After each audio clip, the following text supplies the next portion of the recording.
지난주 미국 연준의 금년도 마지막 FOMC 회의 이후 금융시장의 관심이 달라지고 있습니다. 금년 초부터 인플레이션에서 시작되어 긴축 통화 정책으로 쏠렸다가 지금부터는 경기 침체 가능성에 대한 우려에 집중되고 있습니다. 또한 지난 1년 내내 나홀로 강세를 보이며 킹달러라는 별명까지 붙었던 달러화가 최근 들어 하락세로 꺾이고 있습니다. 이와 같은 배경에서 경기 침체기에 안전자산으로 달러화 대신에 금 투자를 선호하는 추세가 뚜렷해지고 있는 모습입니다. 이러한 시장 분위기를 반영이라도 하듯 지난 3분기에 글로벌 중앙은행들이 50여 년 만에 금 매입량을 최대로 늘리고 11월 초부터 금 가격도 상승하고 있는 추세입니다.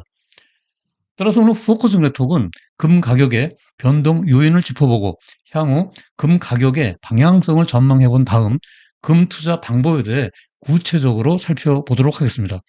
영상 끝까지 시청해 주시고 구독과 좋아요 미리 감사드립니다.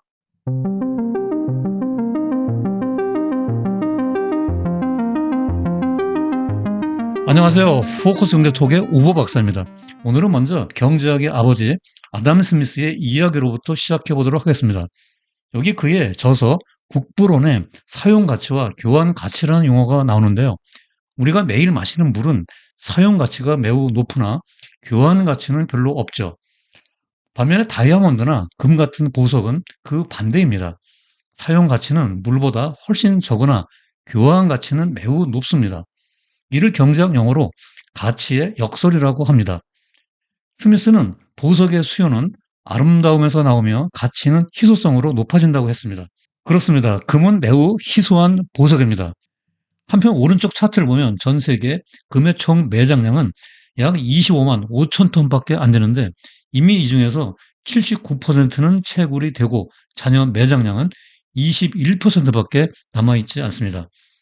한 푼의 이자도 붙지 않는 금을 서로 가지고 싶어하는 이유입니다. 그런데 최근 신흥시장을 중심으로 글로벌 중앙은행들이 금을 사들이기 시작했습니다. 지난 3분기에만 약 400만 톤의 금을 매입했다고 합니다. 이는 55년 만에 최대량인데요. 이에 따라 글로벌 중앙은행들의 금 보유량은 36,800톤으로 1974년 수준으로 되돌아갔습니다.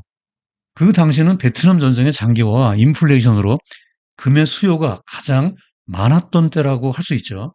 오른쪽 그래프는 상위 20개 글로벌 중앙은행들의 금 보유량을 나타내고 있습니다.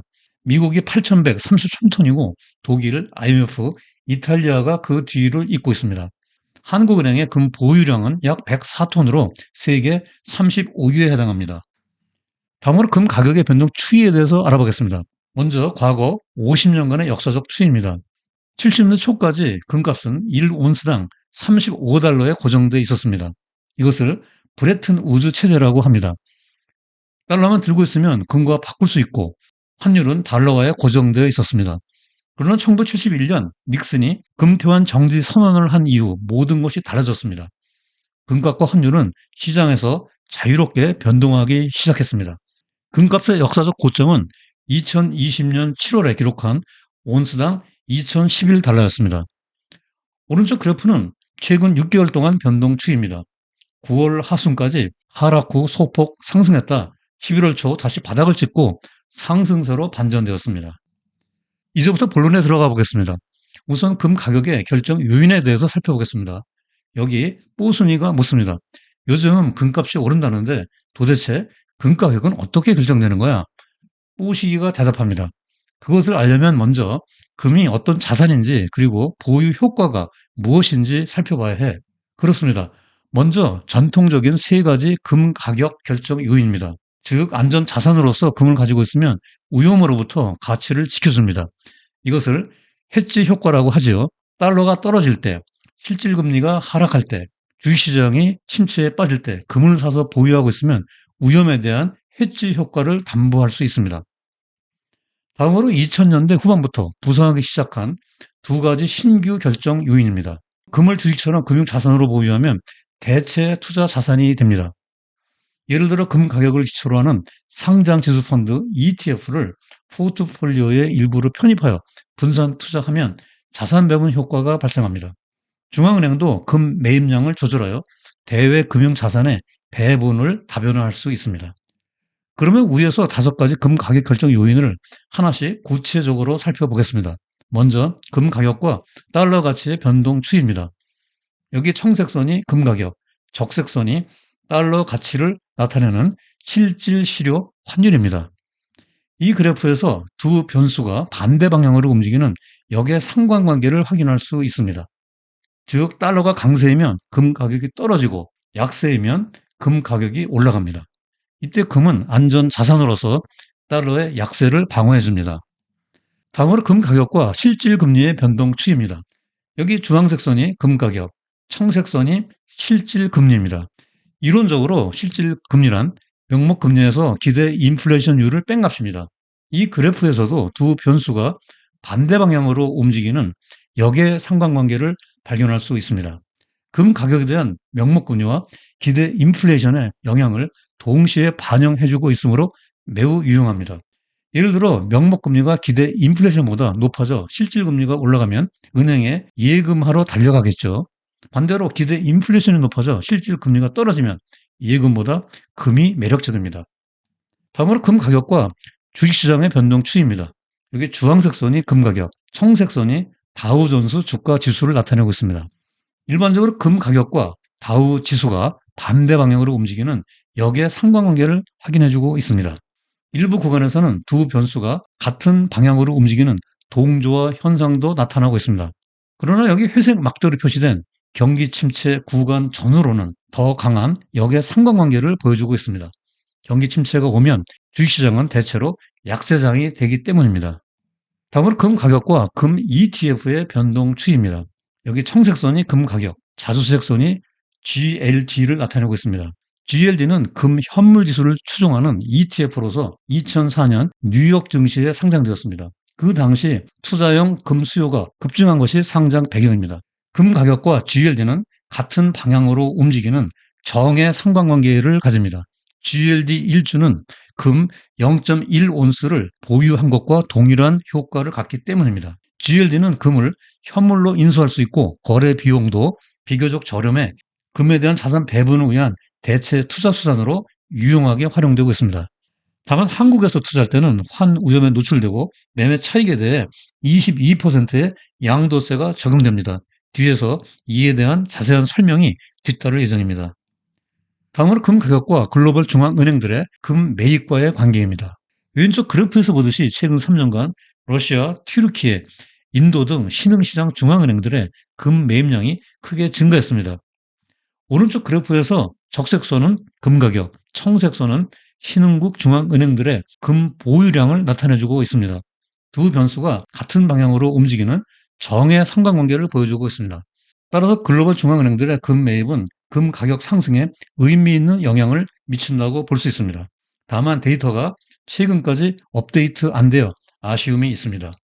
지금까지 금 가격의 결정 요인 5가지를 살펴보았는데요. 그중에서 첫 번째 요인인 달러 인덱스가 지난 9월 하순에 고점 114를 찍고 지속적으로 하락하고 있습니다.